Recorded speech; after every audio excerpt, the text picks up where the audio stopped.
Assalamualaikum warahmatullahi wabarakatuh. Bismillahirrahmanirrahim. Alhamdulillahirabbil alamin.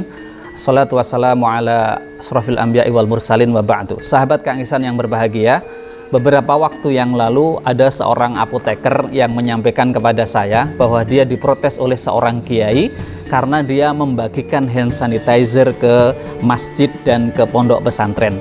Kiai itu mengatakan bahwa hand sanitizer ini najis, sehingga orang-orang yang mau sholat dan memakai hand sanitizer ini dihukumi sholatnya kena najis dan tidak sah. Mari kita bahas bagaimana hukum hand sanitizer ini. Yang perlu kita perjelas adalah tentang masalah khamr dan alkohol. Ada sebagian orang menyamakan antara khamr dengan alkohol, padahal ini harus kita bahas secara clear bahwa ada perbedaan yang sangat clear antara khamr dengan alkohol gitu. Sahabat Kang Ihsan yang berbahagia, kalau kita bicara tentang alkohol itu menurut diskusi saya dengan apoteker tadi bahwa alkohol itu ada dua. Yang pertama adalah ada alkohol alami hasil fragmentasi.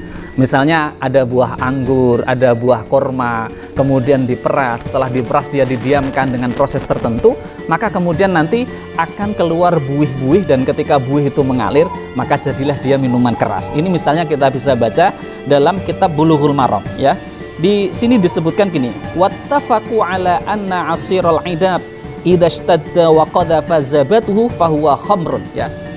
Para ulama telah bersepakat bahwa ketika ada asirul inab, perasan dari anggur, kemudian dia menjadi dan kemudian sampai mengalir buihnya mengalir, misalnya itu disimpan sampai mengalir ada buihnya ya, maka di situ disebutkan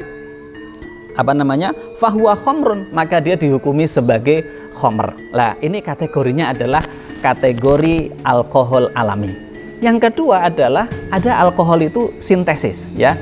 Sintesis ini adalah hasil olah dari bahan-bahan kimiawi.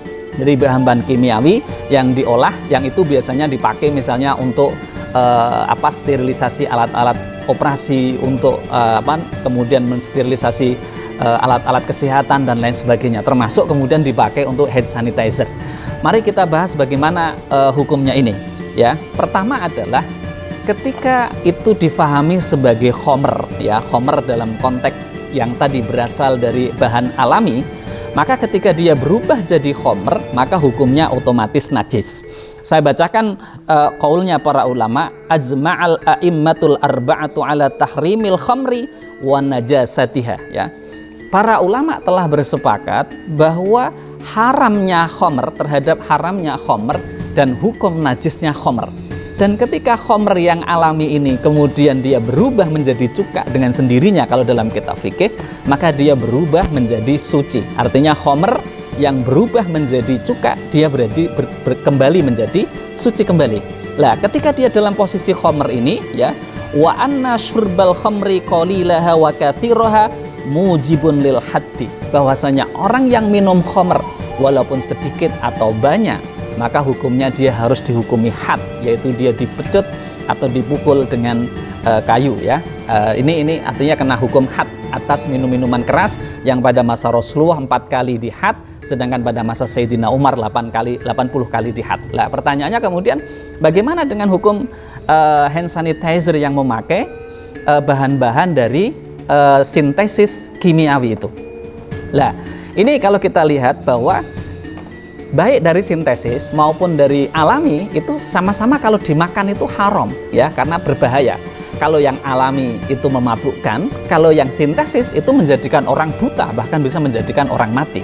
Tetapi yang perlu kita lihat bahwa yang dari sintesis ini tidak dihukumi sebagai barang najis ya, ini dihukumi sebagaimana bahan-bahan bakar yang lain. Ini kan alkohol yang sintesis ini misalnya jenis etanol dan lainnya itu dihukumi sebagaimana bensin, sebagaimana orang menyentuh solar.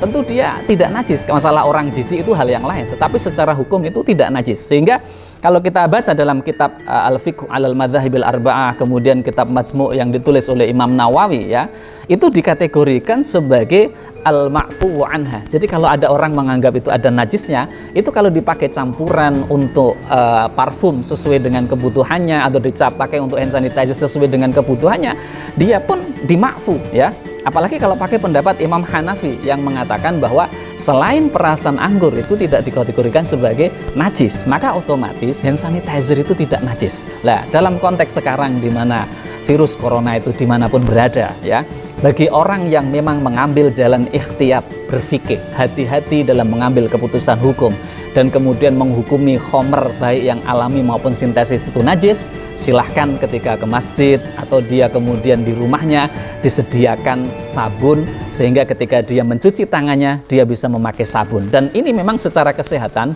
itu lebih bagus karena lebih bersih. Lah, sedangkan dalam situasi tertentu di mana tidak ada sabun dan tidak ada air, orang bisa memakai hand sanitizer sesuai dengan kebutuhannya. Dan menurut saya, ya, hasil kajian saya terhadap beberapa kitab itu tidak dikategorikan sebagai najis, ya, karena najisnya adalah najis maknawi. Kalau kita kembali di Quran, memang innamal khamru wal maisiru wal angsobu wal azlamu ridsun min amali syaiton. Di dalam ayat ini disebutkan dengan kata ridsun. Nah, ridsun ini sering diartikan dengan makna najis. Lah, tentu najisnya bukan najis dalam arti zatnya yang najis, tetapi najisnya adalah najis maknawi. Sebagaimana orang berjudi, misalnya menggunakan kartunya tidak najis, perbuatan judinya itulah yang dihukumi sebagai najis, sebagai kotor, perbuatan yang kotor.